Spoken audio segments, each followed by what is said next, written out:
Thank you for joining me today for another episode of Hunger Hunt Feast. Today, I want to talk to you about HRV, or heart rate variability. Not sure if you've heard of that, but you've probably heard it thrown around, but maybe not sure what that means or exactly what it's being measured and how it relates to your health. So that's what we're going to dig into a little bit. So HRV, heart rate variability, is the variation between heartbeats measured in milliseconds. So as an example, let's say your heart is beating at 60 beats per minute. Well, you're not getting a heart rate every single second on the second, right? There's some variation between the beats. It would be just over or just under a second. It might be beating at 1.2, 1.25 seconds. Okay. And then the next beat might be at 0.83 seconds. So there's some variations. Again, it's measured in milliseconds, but it's the variation in that between the beats of your heart, and the greater the variation, the better. The higher your heart rate variability, the more variation there is in, off from being exactly like a metronome. It's really a balance between your sympathetic and parasympathetic nervous system. So it's governed by your autonomic nervous system, and it's an indication. The greater your variation, well, overall, it's an indication of your readiness to handle stress. So if you say you're using an Oura ring or a Whoop strap, and you see, it might give you like a readiness score in addition to the HRV score. That might tell you, hey, be careful today, or you might be overtraining, or, don't go too hard today. Watch your stress, because your HRV is low, which means you have less variation or smaller variation. They're closer to being more like a metronome, like we're hitting every beat on the dot. In an equal amount, or small, just again, a narrow variation where it might be 0.93 seconds to 1.12 seconds. You see what I'm saying? So it's a smaller variation there between beats. And that indicates that your sympathetic nervous system is more dominant at that particular time. And again, these are usually measured while you sleep. So you're at a rested state. You don't have the fluctuations to your heart rate that would come from your day, right? So whether it's just doing your errands at work, working out, driving in traffic, all those things would cause stressful kind of variations, right? It has to adjust to. So it's generally measured while you sleep, when you're supposed to be at the most sedate or still, right, part of your day. And it's looking at heart rate. Usually those will measure your average resting heart rate as well as your lowest resting heart rate. So those are all very connected. But again, it's governed by your autonomic nervous system. So if you have more variations, that means you have a greater balance between the sympathetic and the parasympathetic. So sympathetic being fight or flight, right? Which increases your heart rate. It's cortisol, it's adrenaline. It's what gets us to get things done, right? It gets us up in the morning, gets our heart rate up in the morning, gets us out of bed. It's how we are active. It's good. We need it. How we deal with stress. Parasympathetic is the rest and digest. So we need more parasympathetic when we're sleeping. You get a deep sleep, generally considered a lower heart rate. You get serotonin, melatonin, right? Coming from that, or being produced and used when the parasympathetic is engaged. And we need both. There's not like one that's bad, but we need a balance. And many of us, especially in the West, but many of us with busy lives, active lives, if you're athletic or working out a lot, we engage the sympathetic a lot. We don't always engage or stimulate the parasympathetic. The best we do is try to get to sleep at night. right? Might maybe chill out reading a book or watching something or getting a massage. Okay. Things like that. We try to unwind. And that's why things like, which we'll get into a little bit, breath work is a good way that engages the parasympathetic to bring us down, to a more relaxed state. Those things you'll hear more and more about those things if you're paying attention in the health world. And I actually did the podcast before this one, was talking to Lee Ewan, who's a breathwork coach, does a lot of cold immersions, has workshops for this in Finland. So if you didn't go back and check that one, you definitely want to listen to Lee's episode. But it's this is our way of addressing or engaging, or two ways to engage your sympathetic nervous system, your parasympathetic, the autonomic nervous system, directly: conscious breathing or breath work, and cold immersion, cold exposure. So again, we want to balance the two. These are affected by, like I said, stress, workouts, the quality of your recovery, so the time between workouts, your nutrition, whether you're fasting or what you're eating. Too much sugar obviously create a negative effect. Sleep quality, caffeine or other stimulants you're taking, alcohol, and even your hydration. And now if you're, again, active, working, dealing with life in general, you get plenty of sympathetic nervous system activation. If you're working out, definitely, that's all sympathetic. What we want to do with the parasympathetic is to take a more active role in engaging it with those things I just mentioned: the breath work. The cold exposure tends to hit the sympathetic, but it makes us deal with it, makes us breathe through it and try to calm ourselves and handle the stress like we would a workout. So the alternatives we usually go to, I'll say this delicately, say coming home from work, you have a demanding business or demanding job. You want to come home and you want to engage with family members. You want to be on their level. If you come in with the same degree of engagement that you do at work or with your job or with your sales calls, with the people you work with, you come in and talk to your family that way, obviously it's going to be a different pace there in the house, right? And it's a different level of communication, different level of response. Expectations are different. And you may have found that doesn't always go well when you come in at the same speed and as you did with your work, right? So it's a common practice to, come home from that job and you get a drink, right? Have a drink. Find some alcohol, whatever your drink is, get some alcohol, bring yourself down to a level where you can engage with everyone in a more relaxed state, and you're not sharp and biting or just kind of demanding seeming, or running circles around everybody. And the thing is, it works, right? In the moment, it works. It brings you down, works effectively right then. You're able to engage, relax. But it doesn't really help engage the parasympathetic nervous system. It just, it's a depressant, right? So it's artificial. And then what happens is your adrenals or your sympathetic pushes back against it, which is why it can disrupt our sleep. As we gotten older, you probably notice if you have drinks late at night, you wake up in the middle of the night, 2 or 3 o'clock in the morning. Why am I wide awake? The alcohol's burned off, but your adrenals are still pushing up against it, and they haven't shut down yet.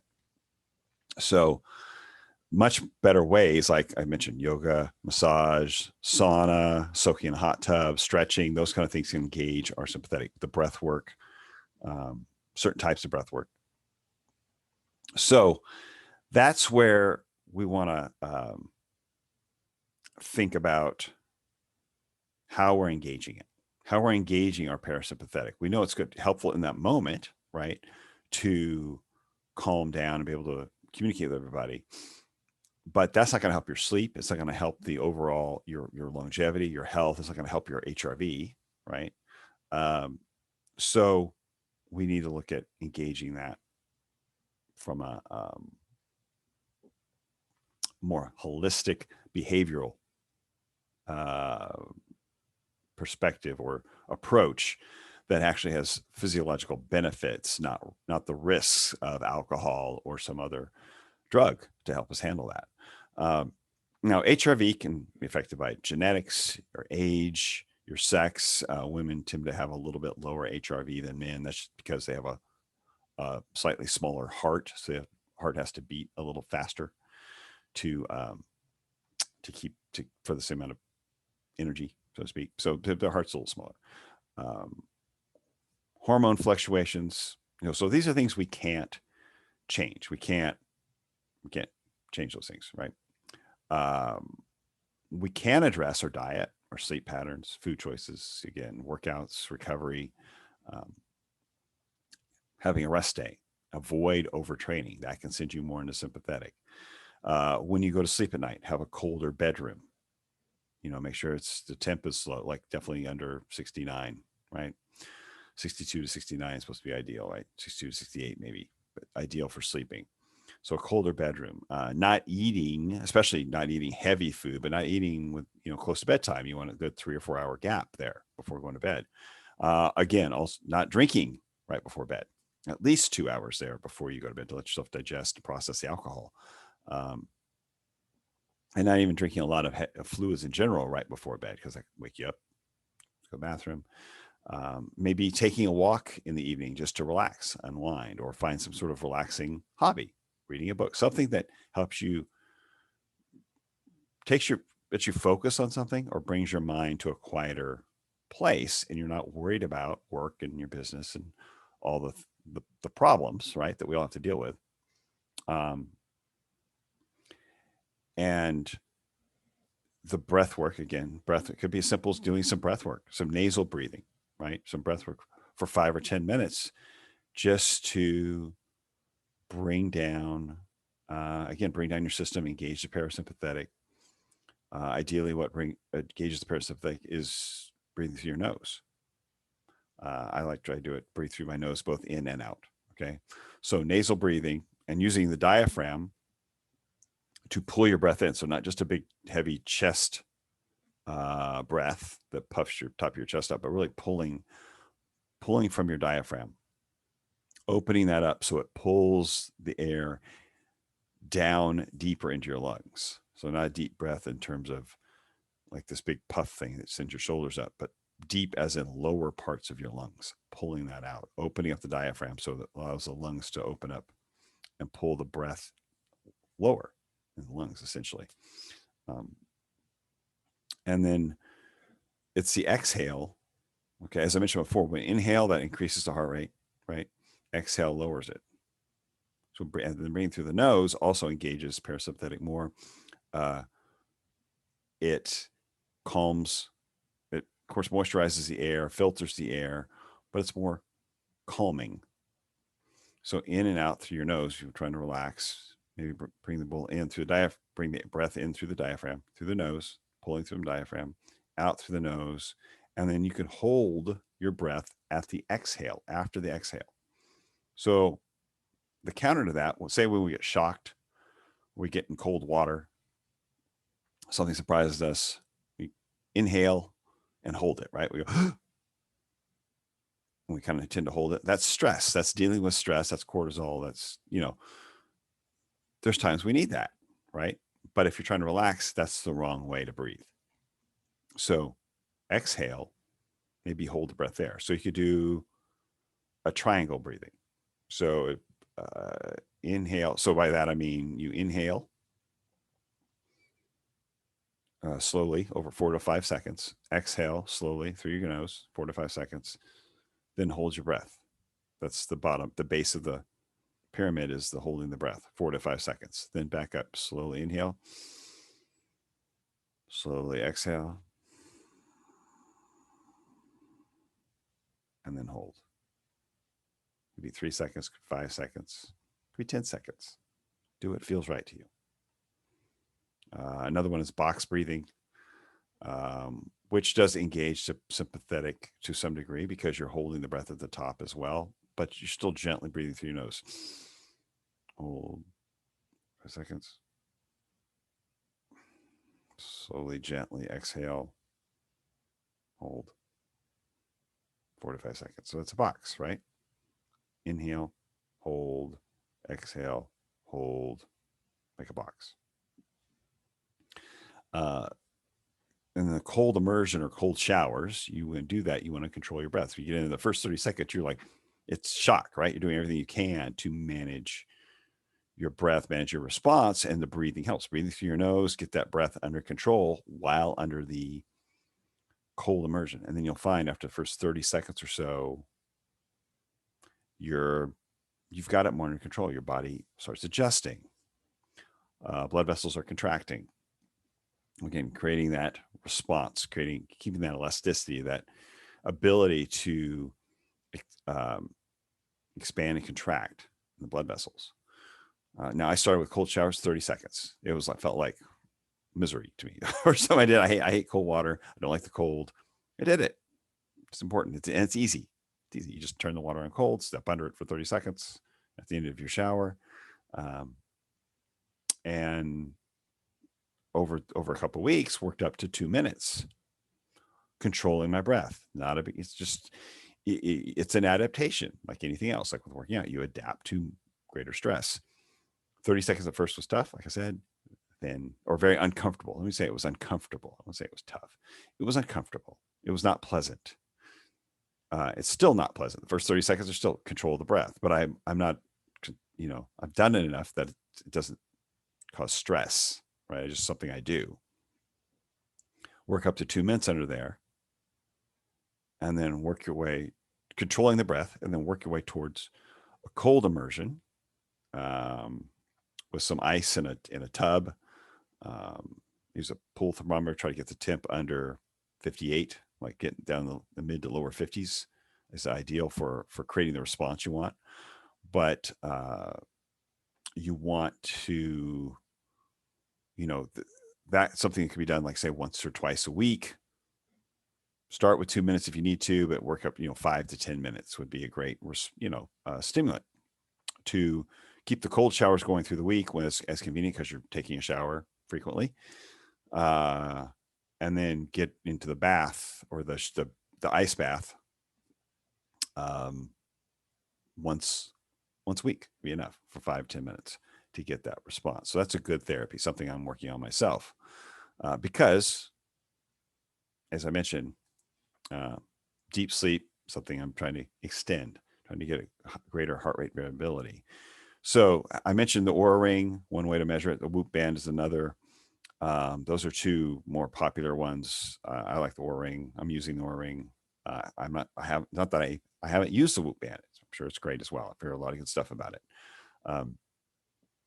But again, it primarily measures while you're sleeping because the daytime is too dynamic. There's too many variables. So, but I'm finding that as my deep sleep is better, longer, my HRV is better as well. So I think they're very much interrelated in that I think as one improves, the other will improve. And if one is bad, like if my deep sleep is insufficient, it's definitely going to have a negative effect on the HRV score. So I know as I do the things to help with lowering my heart rate, getting more deep sleep, the HRV is going to go up. It's going to be a good indicator. You'll see various peaks. You'll see highs and lows, but they'll give you an average for the night. Then you can track it for over a week, a month to see if you're improving. And I'm going to include a link to ELITE HRV, which is another HRV measuring app and company. But they include one of their posts, an average range for people by age, by sex. They gauge it. But if you're, let's say, for most people under 40, your average is going to be somewhere in the 60s, between 60 and 70. And again, men being higher than women slightly. We're talking about a few points. If you're over 40, the average gets more often in the 50s. And they just took this looking at the people using their device, about, I think it was a little over 8,000 men, about 1,400 women. And those are the averages they came up with. But I'll link the show notes to give you something like a target, which are for average HRV. But mine's, and I'm real honest here, full disclosure, mine is not there. Mine is not up in those 40s and 50s. Mine is closer to the low 20s. So I've got to improve this. This is I'm working on it by trying to engage my parasympathetic with the nasal breathing, conscious breath work, paying attention to recovery between workouts, and then getting more cold exposure in to engage out the autonomic does engage the sympathetic again by breathing through it, calming the stress of the cold. And I've already noticed just from doing most cold showers and the breath work, my average and lowest resting heart rate while sleeping has already dropped. The average has dropped at least probably 5-6 points, maybe 7 points. The lowest has dropped at least 7 or 8 points on average. I've seen it as low as 10 points lower than my average at the very lowest point for a couple of great nights. So that's just a matter of weeks, and more often getting more longer deep sleep. So the sign I'm engaging the parasympathetic, making some improvements really just in a month, but there's still a lot more to do. So I'll be sharing this with you.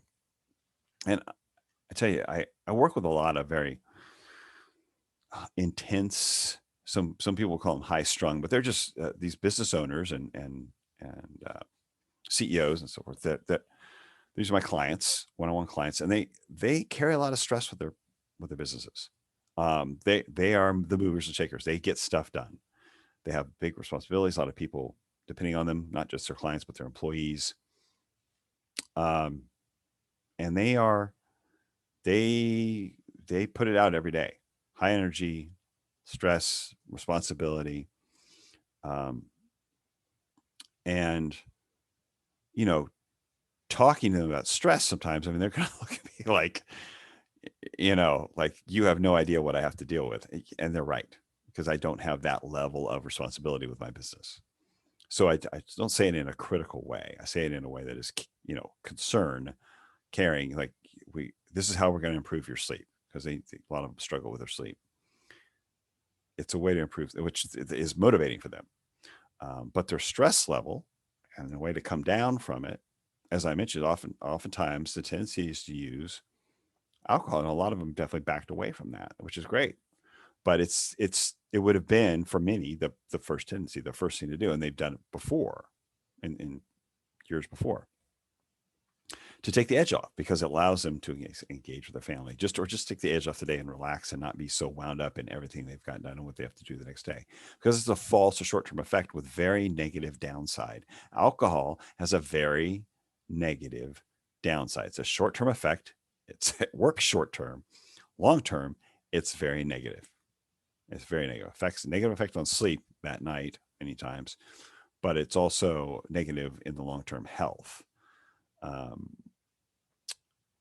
But they tend to be very much the sympathetic, because the cortisol, the adrenaline, the dealing with all this responsibility, and the drive to perform, which they love. They love being high performers. They love having their businesses be successful. That's the whole point. And I have total respect for them. It's just the downside of that is a lot of stress, a lot of engagement as a sympathetic, and many times not enough parasympathetic, not enough balance there with the parasympathetic. And it creates the problems we've seen with, men with stress and heart disease, or even cancer, or just, having a few too many drinks, or you see where I'm going. So addressing this sympathetic, heavily sympathetic, out of balance sympathetic nervous system with breathing and maybe some cold showers. If you think about the benefits, it sounds like, oh, I have one more thing to deal with, one more thing to do. Think about the benefits. and the things that you do that don't have much effect. 2 minutes of some cold showers when you're already taking a shower, 5 to 10 minutes of some just breathing through your nose and relaxing, decompressing, and you're going to feel better afterwards. Not that much of an investment. Certainly not like going to the gym and having to go through, get in the sauna, get in the workout, get park and all that kind of stuff. So this is just something you could do in your home very easily as part of just working it, 10 minutes here, 3 minutes there. Not a big investment. But what I found, what I found, which kind of surprised me, when I started looking at my HRV and my deep sleep, realized I have the same issue. And I don't have their level of stress. I don't have their level of responsibility. So I'm not comparing that. But my sympathetic was out of balance with my parasympathetic. I needed to, if I was going to get more deep sleep, if I was going to improve my HRV and feel better throughout my day and be able to respond better from my workouts to my, to life, just long-term health, I need to engage the parasympathetic part of my system. And I was probably over engaging sympathetic with just what I do with working out, maybe working out too often. Sometimes I tend to eat a late dinner because I'm busy. I want to get stuff done before I eat and I'm trying to finish stuff up, or we just have activities with kids, things like that. So I tend to eat late, and I that's just my tendency. And then what I want to get enough sleep, so I have to go to bed at a certain time, and they tend to get a little too close together. They can affect my sleep. So I have to start paying attention to when I'm eating dinner compared to my bedtime. And just the usual stress, business and family. It doesn't have to be extraordinary amount of stress. You don't have to have a big business or be a CEO or something like that of a big company to have this out of balance. You can actually be, from the outside, seemingly very healthy, have great workouts, lean. I'm example of this where someone look at me and go, oh man, he's got to be in great shape. He's healthy. And I am in good shape. I am healthy. I have lean body fat, right? Fit, eat a great diet. But this is a blind spot for me. This was a blind spot for me. Now I'm addressing it. So we can't just think because we're lean, we're healthy, we have good workout, we do it consistently, we're eating well, that we've got all the bases covered because you look good or someone looks a certain way, that means that they're healthy, that all areas are being addressed as well as they should, or there isn't something that could come up and get them. How many times we've seen, runners, some of them are even doctors, right, who know how to get monitored, know how to check blood work, but people who are very healthy, running marathons, right? So healthy, right? Physically fit, cardiovascularly fit, and they die of a heart attack from, in their 50s, 40s or 50s. There could be other contributing things to that, but they're cardiovascularly fit if they can finish 2 or 3 marathons a year and they're always running and training, right? Yet they find it's the stress. It's the stress on the heart that caused the heart attack, right? They're lean, healthy, all things from the outside. There's stress. What if I'm not diagnosing that. I'm saying, what if it was too much stress? What if it was too much training? It was not enough recovery. And over time, that stress took a toll, weakened them, or opened them up to something else or to another factor. And in our Western society, with it being go, go, go, do more, and judging really many times from the outside what things look like, what we look like. What if we're missing how the system's working? We're overlooking it in our desire to perform, to be better, to look better. We're missing this element, the parasympathetic. We're missing rest, the importance of rest and recovery, which might sometimes seem like, seem lazy to us. Seem like we're backing off. Seem like we're not doing enough because of that's just our culture, right? To do more, to be better, and that's great. But we've got to have balance there, and balance is not a as I mentioned with Lee in the Lee Ewan in my last episode.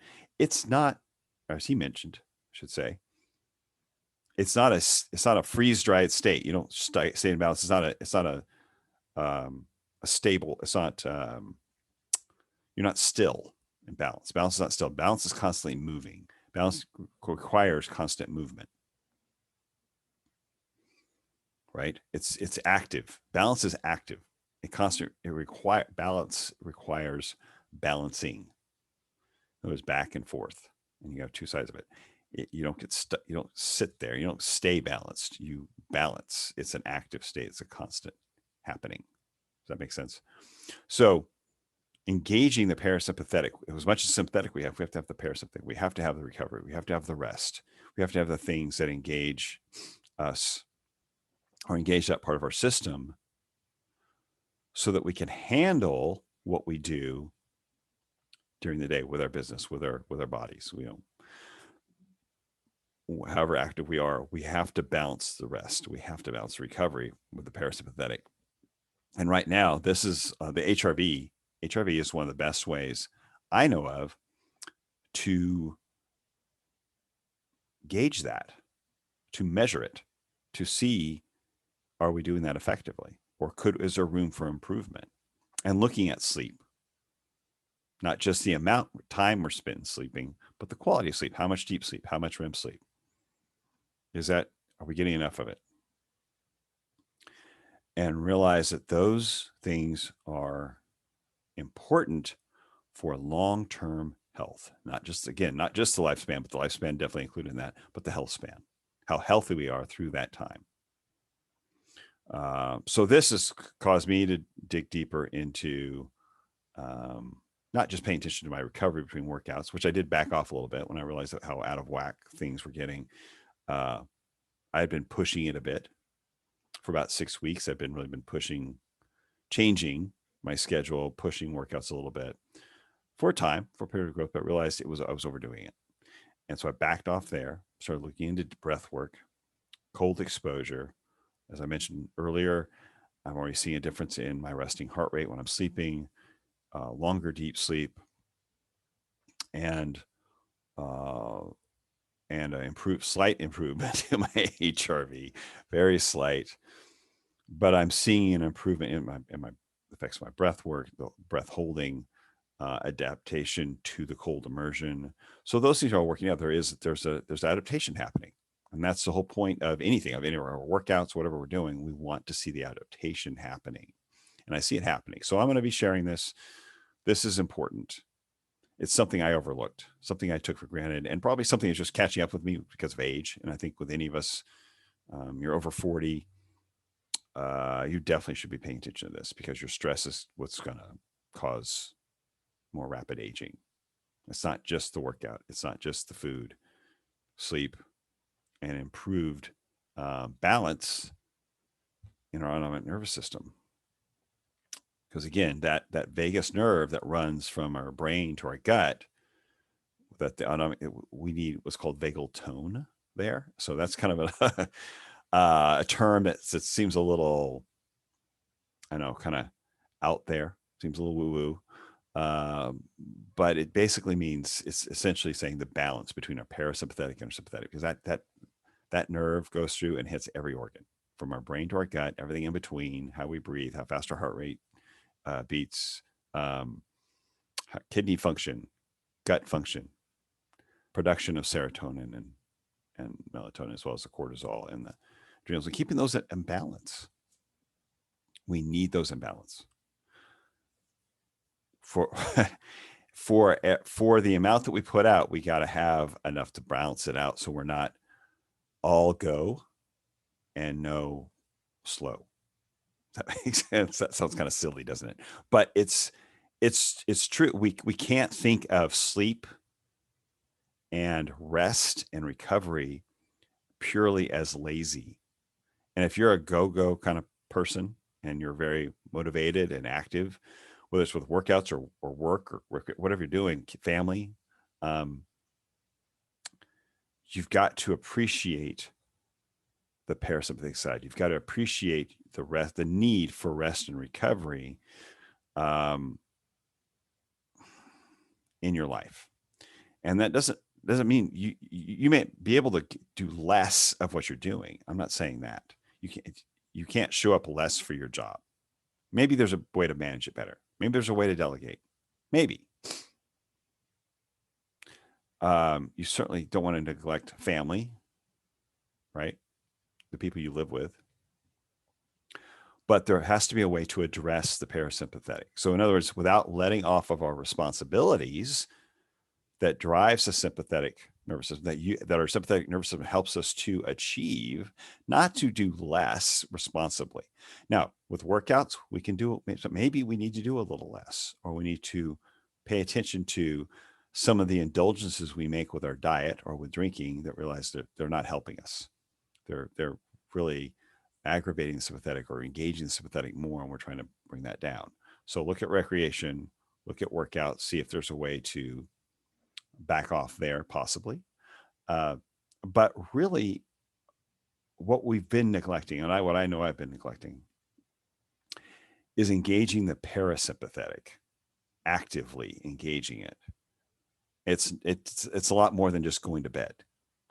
So it's the breath work. It's the cold immersion or cold exposure to improve that. And that's the vagal tone, but to improve that tone, to improve that parasympathetic response, to be more active, to be more a part of our day, to balance out the sympathetic, right? We don't want to take away from our responsibilities, but we need to improve recovery. And recovery is what eludes. That's the limiting factor for any athlete, is his recovery or her recovery. That's what limits the ability to move forward, is how quickly can you recover from your last workout or from your last event. And that's what gets us with work, is how quickly can I recover from yesterday so I can go forward and hit it again, do my job again just as well or better tomorrow. It's recovery. And when you haven't had good sleep, it's a lot more work. It's painful when you haven't had enough sleep, or your sleep has not been of good quality. That's what we're talking about. Sleep is one aspect of it. It's an important aspect, and it can be improved with this, but it's all related to a recovery from what we put out. We're not going to slow down. We're not going to put out less in terms of our responsibilities. We shouldn't. But we can let off the gas on certain things that may be less necessary, and that might overengage that, and divert that attention toward engaging the parasympathetic. So I'll be sharing more about this and my results going forward. It's a work in progress for me. I strongly encourage you to dig in and consider making it a work in progress for you as well. Have a great week.